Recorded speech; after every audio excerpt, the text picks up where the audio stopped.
Welcome to Atheists Talk. I'm your host tonight. My name is George Kane.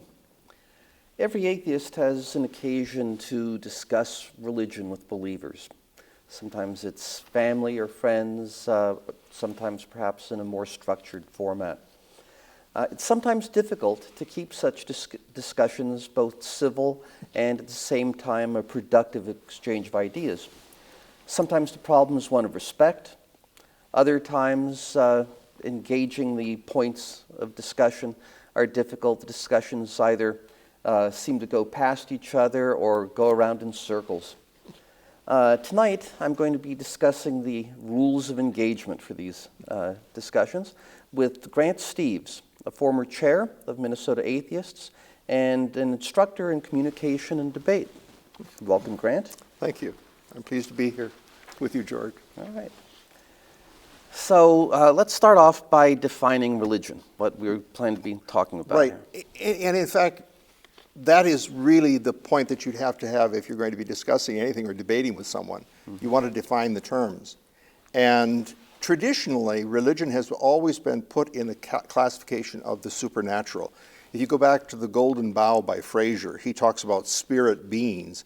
I like the part of his definition where he says that religion explained phenomena and events for people. Mm-hmm. And when I look at the most recent book by a man named Robert Bellah, Religion in Human Evolution, he talks about it in that kind of context, that if you go way, way back in time in the evolution of humanity, that religion served that purpose. In a sense, it was the earliest science, if I dare say that it served the purpose of telling us how things happened. Mm-hmm.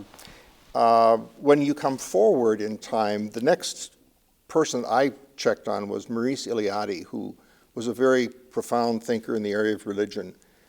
He talks about it as the division between the sacred and the profane, and that religion helps us to define those two areas of our lives, that people have that religious aspect of their life, supernatural aspect of it, and then you have the profane, which is the daily life of what we are involved in. And he wanted to see that that was the difference in our lives. He also talked about it in terms of events in religion that are reoccurring, regardless of what culture you're in.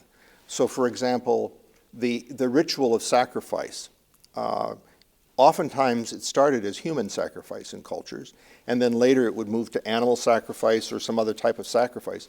But it's a common theme, regardless of where you happen to go in the earth, that you have some kind of sacrifice to the gods or some supernatural being. There was even the idea of the archetypes that Carl Jung used to talk about, where you have themes, for example, the golden rule. In fact, de Souza uses this in his debates, where the golden rule appears in China with the Confucius, and mm-hmm. you find it as even in elements of it in early American, Native American culture. And so he says, that's instinctual. That was planted there by God. That's why we have this moral law within us. Well, it's also, I mean, to be right. Fair, not just, there's more than one possible explanation. There are perfectly yes. secular explanations for right. For oh yeah, yeah, and it's the basis of rationalism right. in ethics. Right. Eliade, looking at him in terms of the early 20th century, I can see why he had that definition. Mm-hmm. You come forward to Clifford Geertz. Geertz, as an anthropologist, looks at it in a different way because he sees it as symbols. He sees it still as explaining things for us, and that he has to add at the end, though, that it's a supernatural kind of event in human life. He attaches mm-hmm. that. A non-traditional approach to religion would be to define it as an irrational acceptance, dedication, and belief or faith in an authority for the purpose of creating an ideology. And when I start out with the irrational part of it, I think of it as rejecting empirical evidence and reason. And when you look at faith within religion, I think most people within religion would say faith is not a rational thing. It is an emotional experience. So it isn't an onus in a sense of saying that it's irrational, except for those of us who believe in science. It does seem to be more of an onus. And then when you get to the idea of the authority can be a supernatural being, because most of our religions are derived from sacred books, like the Bible or the Quran, and that in turn goes to the supernatural element, God's laws. Or it can be identified with an authority figure. I think of the states of Soviet Union under Joseph Stalin as a kind of cult of personality, a religious cult. Personality cult. Mao Zedong, the same thing. And maybe to a degree today, the little guy from North Korea. But even Adolf Hitler had the elements of religion there, the trappings of it, and certainly was an authority. And in turn, it leads to the ideology which says you don't question the authority. The state or the church. At one time, the church being in that position, the Inquisition would make sure you burned at the stake if you raised too many questions about the belief system. Yeah. Now, of course, the definition of religion, it's used in different ways depending on what context you want. The courts have said that atheists have freedom of conscience that's guaranteed to religions. Right. So in that sense, in the application of the law, atheism has been treated as a religion. In terms of value, I think, religion generates value, and certainly any government has to be based upon a system of value. Now, with these personality cults, I suppose the religious aspect comes in that questioning the values isn't permitted. Right. So the authority is absolute in that sense. Right. Yeah. And we often borderline with even in our own country, where you make sacred certain objects. The burning of the flag, which is a very bad idea to start out with as a demonstration to prove your point, but the opposition to it makes it a sacred object. And even Justice Scalia, one of the most conservative members of the court, says that you have the right to burn the flag. He agrees. I agree with him on this one point at least. It's a stupid idea to do it, but it demonstrates our ability to have freedom of speech. In a totally dogmatic society, you would not have that right or opportunity to do that. It would be legislated against you. But religion is so enmeshed within our culture that whether you look at an American culture where the Judeo-Christian tradition is all over the place, or you look back in history, I think of the caste system, for example, of India as an example of something that starts out as religion and then gradually moves into the social and the cultural level. In Western culture, it's the divine right of kings, that it's based upon the teachings of Paul in his letter to the Romans, where he talks about being in subjection to superior authorities, earthly authorities. So from that, you get the divine right of kings to some extent. Well, if you're blessed by God, you create a class system.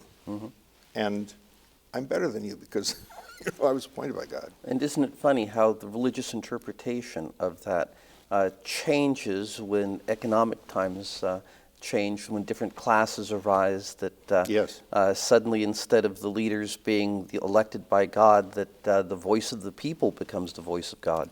Right, yes. And we certainly have gone through that. The Age of Enlightenment really changed the nature of government being not by the divine right, but it was really the right of the people to give that. That is a huge change in culture. Cultures certainly evolve, and I think religion evolves, but understanding how that takes place, I think, is the important part for an atheist in terms of getting involved either in a debate or a discussion with people. And religious thinking is of a peculiar nature. Well, I could say political thinking is too, but I think we're talking about religion, and I think identifying the way people think about their religion is important for us as atheists. If we don't understand it, we need to before we have a dialogue with them or a debate with them. Okay. So why don't you run with that thought? How do, in America, God believers look upon religion and their faith? Well, I was reflecting back when I was looking at this subject matter of a presentation that we had in Minnesota Atheists, where we had some of the professors from the University of Minnesota talk about science classes and how they would have students that are fundamentalists come into their classes and leave as fundamentalists. And it's really a case of what is called cognitive dissonance, where you have to deal with contrary beliefs. And it is a weakness, really, that if a person has enough cognitive dissonance or tension in this area, you can attack or you can argue with the faith aspect of that, because that's where you have to raise the question. As an example, you point out that we have trees. If they are a 6,000-year creationist, we have trees that are older than 6,000 years. There are trees in Sweden that are 6,500 years. One is 9,500 years, I understand. We have a tree in the United States that's supposed to be 10,000 years old. That sort of contradicts that 6,000 years. How do you explain these trees? And even more important, how do you explain their living after the Great Flood? Because that flood apparently covered the earth for a whole year, and we know that even plants drown, that they can't survive that kind of water pressure. So it's a very difficult thing. Creationists are always able to come up with something. Oh, yes. Something to contrive Yeah. in order to explain it. My favorite question to them is, what about stars that we see that are millions of light years away? It's taken that light millions of years to reach us. Right. And their answer is, well, light has just slowed down. Yeah. Light used to be much faster than it is now. Right. They have that, and that leads us to another problem of people that are of religious thinking quite often, and that is confirmation bias, where you seek out only the evidence that supports your position, and then that ties in, of course, with the motivated reasoning, which says that you interpret and think about it in ways that will support your side of it. In fact, there are maybe people who watch this program who say, well, that's exactly what Steve's is engaging in right now. I would like to think that I'm outside of that circle. And I think one way of testing that is when you go into a point of conflict on questions like this, have you researched your opponent's side as much as you have your own? This dates back in terms of rhetorical theory back to the time of Cicero, who said if you don't know your opponent's case, you don't know your own case. Right. That you really must study what they believe and the thinking process that goes into it. I think it's a really good critical thinking point. I find that if you cannot persuasively state an argument with which you disagree, right, you really don't understand it. No, you don't. And we need to be able to move to that position. Even though many people that are atheists come out of religious backgrounds, sometimes we don't even understand the religion that we left. That we don't understand why we were there in the first place in some cases. We just know that we are dissatisfied with it and it doesn't meet our needs anymore, and we're moving on. And we look at atheism as a point of answering some of the questions. Science is answering some of the questions that we had. And then we start to associate with atheists. But we don't necessarily follow through knowing why we left. All three of the points that I've made help people that are religious get a framework in which to believe. And in a book called A Manual for Creating Atheists, this professor, Peter Boghossian, talks about the weakest area of in conflicting with people, or having conflict with people of religion, is the area of faith. Because faith is not based on empirical evidence. How do you explain the light? How do you explain the trees?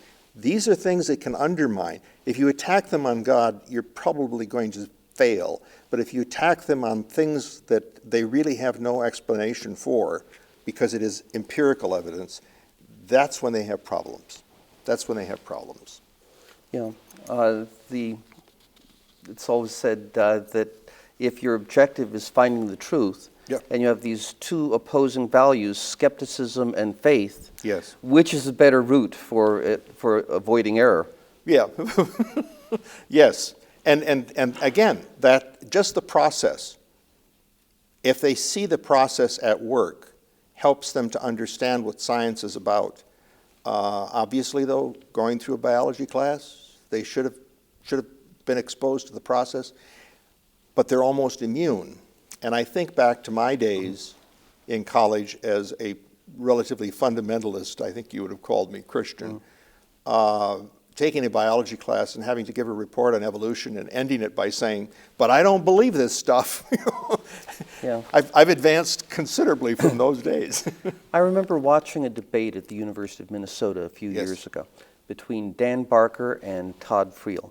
Okay. And in these debates, Christians were always able to get a much larger turnout, so the audience favored him. Todd Friel had a radio program, so he was able to publicize it in that. So there was a not at all an evenly balanced audience. Right. But even Todd Friel knew that he had lost that debate. And I think the audience really turned against him. This is basically a college audience. Right. When Friel said that there is absolutely no evidence for evolution. Yeah. Yeah. And I Well, think there were an audience at the right age and right educational level to reject Friel at that point. Yeah. There are three other areas which I consider weaknesses and problems with Christian thinking. One is falling back on stereotyping, which was very successful when we were primitives. Mm-hmm. Today, in a world that we exist in, most of the time we can sit down and we can think through these things rather than putting them in groups and just classifying, plugging them in someplace. Can you give an example of the type of stereotyping? Yeah, it's what is called a heuristic. It's a shortcut. And we do it, most commonly, we do it in terms of when you see a person, we make judgments about the person within a few seconds. And I remember reading a study back in about 1970 when I had a beard, first started having a beard, and it was, someone told me, 25% of the women in this country do not like beards. Mm-hmm. Now, so no matter where I go, stereotypically, they're going to judge me immediately on the basis of the beard. Women, a certain number of women, and a certain number of men and people out there. That's an example of how stereotypes get in the way of really getting to know the person or getting to know the ideas. You're an atheist, George. Well, you know the stereotypes go falling into place. And the research that has been done on atheists in terms of their reliability, their honesty, well, you just don't have it because you don't have any God to guarantee that you're honest. You have to be honest, because it's the ethical thing to do, the right thing to do. So the stereotypes are carried over in that way rather than meeting the person. And when we had the secular Bible study here that we started, it was noticeable. We had a number of people that were fundamentalist. And I thought one of the greatest compliments that really was paid to me was by this one woman who said, up until I met you, I always thought that atheists would be unethical. But she said, you really are an ethical person. You have morals and values. And that's the kind of thing that we need to dispel, is letting people get to know you and getting beyond the stereotype. The other problem that we have is simply, or in discussion, is finding out the level of doubt that a person has. A recent book that was published by Gregory Boyd, a minister here in the metro area, which is entitled Benefit of Doubt, Breaking the Idol of Certainty. And he said, that's an element of Christianity, that you should have doubt. I thought, well, what exactly does he mean by this? So I was looking at the book. And you want to have doubt, but you always have it within a certain thinking framework to protect yourself. You don't want to get too full of doubt. But that's the advantage for the atheist, because we live in doubt. And we're not afraid of that kind of thing. And we explore that, and that's where we need to allow other people to explore too. That it's that doubt which can open them up to new ideas and possibly change them. And the last thing that we have to deal with, and I think the worst, is just ignorance. Sure. The lack of basic knowledge of science, atheists, and all of this as an issue. Well, the Christians, yes, have an ignorance of science and atheism, but atheists, on the other hand, often have ignorance of religion. That's true. And I think of the example for the religious person is the idea of the theory of evolution. And they think of theory in the ordinary sense of something that is speculating, you're speculating about. And I always say, well, what about the theory of gravity? How does that qualify as a theory? And if you don't believe it, try jumping off the Washington Bridge and proving it to yourself. Well, evolution is a theory in that sense. Yes. As a matter of fact, a few years ago, I watched a panel discussion at the University of St. Thomas on teaching creationism in public schools. Yes. And it was really an unbalanced panel, but it had a couple of the lawyers who were lawyers for the defense of the Dover School District. Oh, yes. In the Dover case. But one of the speakers on the other side was from the Center for Science Education. And he said at one point that the theory of evolution is much more secure than the theory of gravity. And this was at a time when negative gravity had just been postulated. And so the theory of gravity was in a real flux. Right. Whereas evolution had already had its grand unification theory, which is evolution, which is natural selection. Natural selection. And one of the panelists on the other side said, "This is the problem with you atheists, that you always say the most ridiculous things." When it was clearly true. Yeah, and not understanding that science is a matter of being able to falsify and move forward. I don't like the word progress, but you move forward in terms of discovery and proving things or disproving things. Religion doesn't permit that. You don't prove or disprove the Trinity, you just accept it.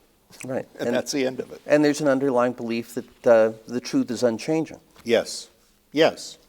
And that gets to the idea of what is called presuppositional or presupposition thinking, where you start out with a presupposition that God exists and that the Bible is the Word of God. And then you build all of your syllogisms or your reasoning from that. It's the weakness of William Lane Craig, who's probably one of the great debaters of the Christian apologetics. And I was listening to a debate between him and Krauss, Lawrence Krauss, yes, the physicist. Right. Krauss started his part of the debate out by just demolishing presuppositional thinking and the syllogisms that he knew Craig was going to use.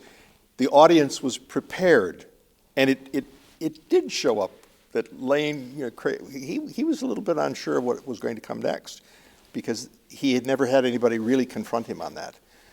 So we have to confront them on that kind of thinking. That's a problem with the religious. And I think also not understanding the terms of the topic that's going to be debated, whether it's just the terms within that proposition, but also the terms that you encounter as you are discussing it. And people are not always acquainted with even the basic definitions that are there. Right. And that's a weakness. And of course, debating at that level, the opponents have an enormous record of what they've said before in previous debates, so it's possible for the presenters to prepare for them. Right, right. We've only got about 3 minutes left, so I want to okay, sure. At least touch on this, probably the most common situation in which people have to discuss religion in family conflict, Yes. that sort of thing. Yes. What advice do you have to give there? First, confrontation never works in a family. If you want to maintain relationships with your family, you will not do confrontational. They may be confrontational with you, and I think the best fallback is always go to the evidence, the empirical evidence, and simply put it out. Don't make it an argument. Simply state it as a fact and let them deal with it. But to engage in argument with family that are fundamentalist or deeply religious is futile, because I have sisters who say, look at all the beautiful birds and flowers. Someone must have created this. Mm-hmm. I'm not going to be able to give them a 5-minute lesson on evolution that they'll accept. So I let them go with it. And some of it has to do with the age of a person. You know, an 80-year-old person is not going to be someone that you could save. A younger person, many of my nephews and nieces have watched programs that I've done with Minnesota Atheists, and it really helped. And they've asked me for references. So it's how much they want to learn from you, but don't push it. Mm-hmm. With friends, you're going to lose friends. I lost friends as a result of becoming an atheist with Minnesota Atheists. But I gained stronger friends. You know, you give up something, but you gain something. And that's something you have to accept in life, I think. And also, I've found that there are a lot of atheists out there who have not told anyone they're atheists. Oh, yeah. Or haven't even realized it themselves, admitted it to themselves. That's true, too. Yes. And simply being a presence, someone who is unashamed of his atheism and being happy to speak about it, yes. Makes it easy for them to confide with you. We have 1 minute left, Grant. Sure. I'd like you to hit any conclusion that you'd like to about tonight's discussion. Okay. My conclusion is, and here's something where I'm going to disagree with the great Dawkins. I think we need to debate. I think we need to have information out there in public and talk about it. No, contrived debates, no, but real debates, real discussions for people to see that what an atheist is like and how they think. Thank you, Grant. This is certainly a discussion that we could go on for yes. hours on without you. any difficulty. And thank you, our audience, for joining us tonight. If you contact us by sending us your postal address, we'll be glad to send you one free issue of our newsletter. Or if you send us your email address, we'd be glad to put you on distribution for our weekly calendar of events coming up that comes out every Friday. And if you're interested in us, we're interested in you.